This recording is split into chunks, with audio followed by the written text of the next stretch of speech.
The book of Job, chapter 9. Then Job answered and said, Truly I know it is so, but how can a man be righteous before God? If one wished to contend with him, he could not answer him 1 time out of 1,000. God is wise and hard and mighty in strength. Who has hardened himself against him and prospered? He removes the mountains, and they do not know when he overturns them in his anger. He shakes the earth out of its place, and its pillars tremble. He commands the sun, and it does not rise. He seals off the stars. He alone spreads out the heavens, and treads on the waves of the sea. He made the Bear, Orion, and the Pleiades, and the chambers of the south. He does great things past finding out, yes, wonders without number. If he goes by me, I do not see him. If he moves past, I do not perceive him. If he takes away, who can hinder him?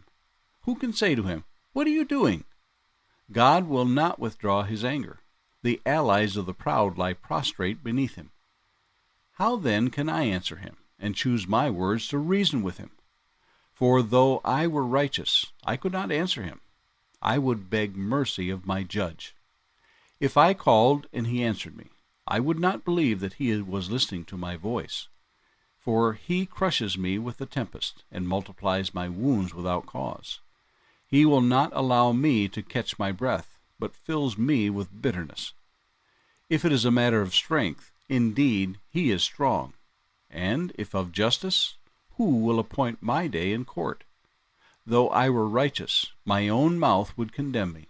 Though I were blameless, it would prove me perverse. I am blameless, yet I do not know myself. I despise my life. It is all one thing. Therefore I say, he destroys the blameless and the wicked. If the scourge slays suddenly, he laughs at the plight of the innocent. The earth is given into the hand of the wicked. He covers the faces of its judges. If it is not he, who else could it be? Now my days are swifter than a runner. They flee away. They see no good. They pass by like swift ships, like an eagle swooping on its prey. If I say, I will forget my complaint, I will put off my sad face and wear a smile. I am afraid of all my sufferings. I know that you will not hold me innocent. If I am condemned, why then do I labor in vain? If I wash myself with snow water, and cleanse my hands with soap, yet you will plunge me into the pit, and my own clothes will abhor me. For he is not a man as I am, that I may answer him, and that we should go to court together.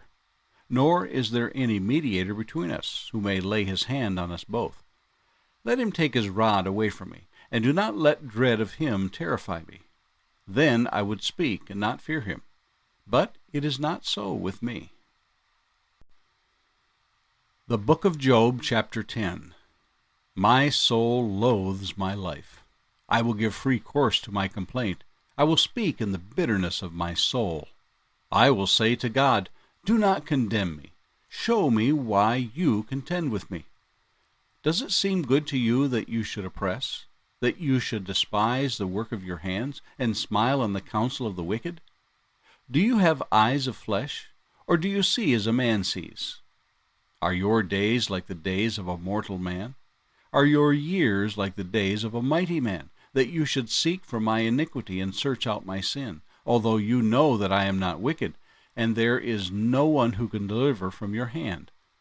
Your hands have made me and fashioned me, an intricate unity, yet you would destroy me.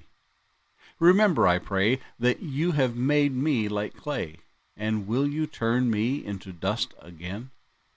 Did you not pour me out like milk, and curdle me like cheese? Clothe me with skin and flesh, and knit me together with bones and sinews. You have granted me life and favor, and your care has preserved my spirit.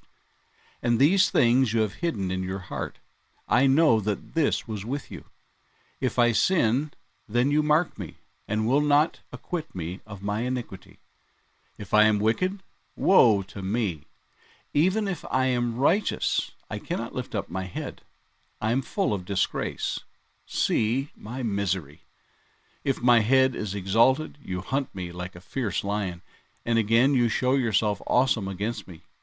You renew your witnesses against me, and increase your indignation towards me. Changes and war are ever with me. Why then have you brought me out of the womb? Oh, that I had perished, and no eye had seen me. I would have been as though I had not been. I would have been carried from the womb to the grave. Are not my days few? Cease, leave me alone, that I may take a little comfort, before I go to the place from which I shall not return, to the land of darkness and the shadow of death, a land as dark as darkness itself, as the shadow of death, without any order, where even the light is like darkness. The Book of Job, chapter 11. Then Zophar the Naamathite answered and said, Should not the multitude of words be answered? And should a man full of talk be vindicated? Should your empty talk make men hold their peace? And when you mock, should no one rebuke you? For you have said, My doctrine is pure, and I am clean in your eyes. But oh, that God would speak, and open his lips against you, that he would show you the secrets of wisdom, for they would double your prudence.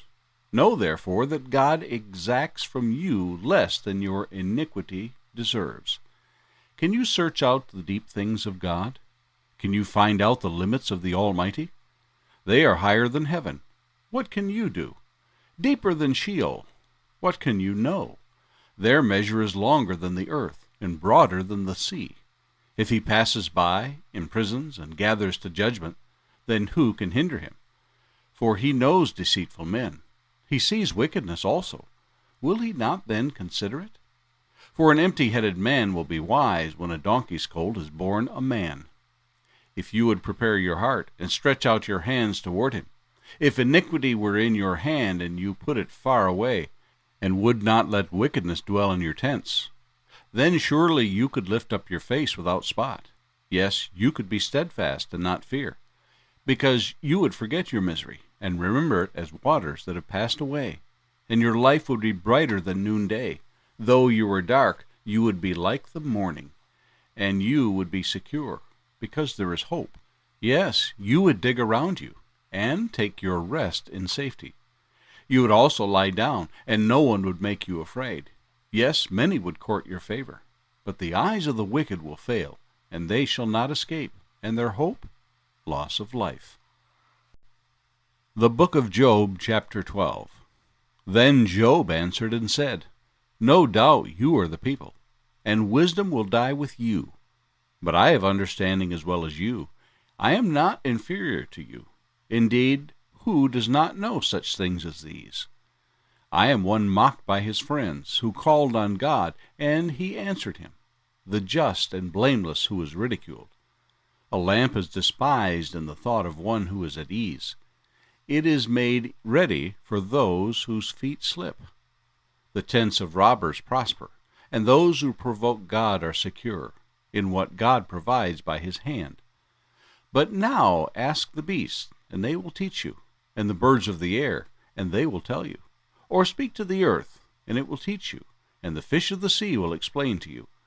Who among all these does not know that the hand of the Lord has done this?